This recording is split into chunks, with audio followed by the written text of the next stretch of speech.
강하락의 정치톡 시간입니다. 3월 11일 시선을 집중시킨 정치 뉴스 만나보시죠. 오늘의 첫 번째 정치톡은 재부상한 여가부 폐지 논란입니다. 20대 대선 결과 국민의힘 윤석열 후보가 당선되면서 관심이 집중되고 있는 정부 부처 바로 여성가족부죠. 윤 당선인이 지난 1월 초 SNS에 올린 7글자 공약 여성가족부 폐지가 큰 반향을 일으키면서 윤석열 정부에서 첫 수술대에 오르는 부처가 여성가족부가 될 것으로 관측되고 있는데요. 대선 결과가 나왔던 어제 정부 서울청사 여성가족부 앞에는 홍보용 모니터 전원이 이렇게 꺼진 모습이 언론에 포착되면서 뒤숭숭한 분위기를 전하기도 했습니다. 하지만 인수위 출범도 전에 여가부 폐지 공약을 다시 생각해야 한다는 목소리도 나오고 있습니다.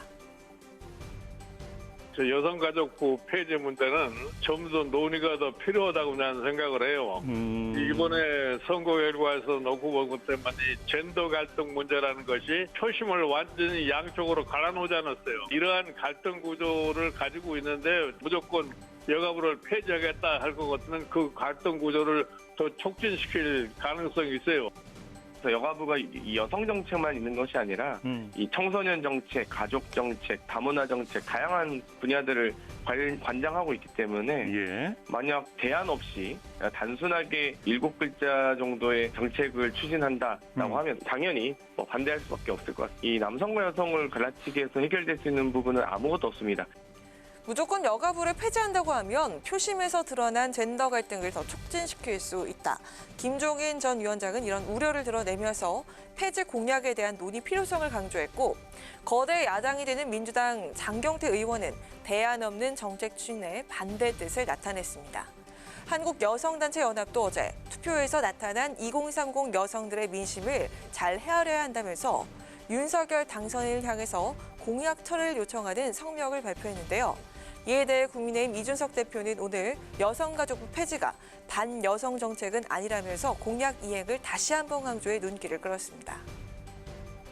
여성가족부 폐지가 무슨 반여성이다 이렇게 이야기하는 자체가 굉장히 이상한 이야기다 이런 생각을 하고요. 여성가족부는 특임부처로서 그 수명이 다했고 업무가 명확하지 않기 때문에 폐지 이야기가 나온 것인데 당연히 공약대로 지켜질 것이다 이렇게 봅니다.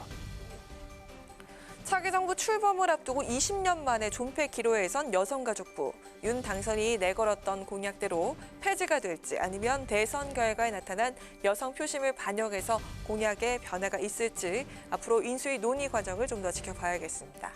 두 번째 정치톡은 안 찍어서 미안해입니다. 이번 대선에서 2.37%의 저조한 득표율로 네 번째 대선 도전을 마무리 지은 정의당 심상정 후보. 지난 19대 대선보다 득표율은 절반 넘게 줄었지만 완전히 좌절할 상황은 아닌 것 같습니다. 투표 당일 저녁부터 개표가 완료된 어제 새벽까지 심 후보에게 무려 12억 원의 후원금이 쏟아졌다고 하는데요. 과연 어떤 사람들이 어떤 이유로 자발적 후원에 나선 건지 정의당 여영국 대표 말을 직접 들어보시죠. 심상정 3번을 마음으로는 찍고 싶었는데 혹시 심상정 찍으면 1번이 된다 또 2번이 된다 이런 분들이 소신대로 찍어주지 못한 미안함 주로 이재명 쪽으로 많이 옮겨갔다. 보는데 그런 분들의 좀 미안한 마음이 공감이 담겨 있는 게 아닌가 이렇게 생각합니다. 심상정을 찍고 싶었지만 박빙의 선거구도 때문에 어쩔 수 없이 이재명을 찍었어야 했던 분들이 미안한 마음을 담아서 후원금을 보내온 것 같다. 여영국 대표는 심 후보에게 쏟아진 12억 원의 후원금에 대해서 이렇게 설명을 했습니다. 한마디로 안 찍어서 미안하다는 지지 유권자들의 마음이란 건데요.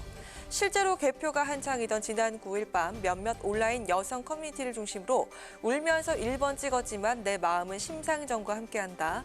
최악이 싫어서 차악을 선택했지만 마음이 너무 아프다.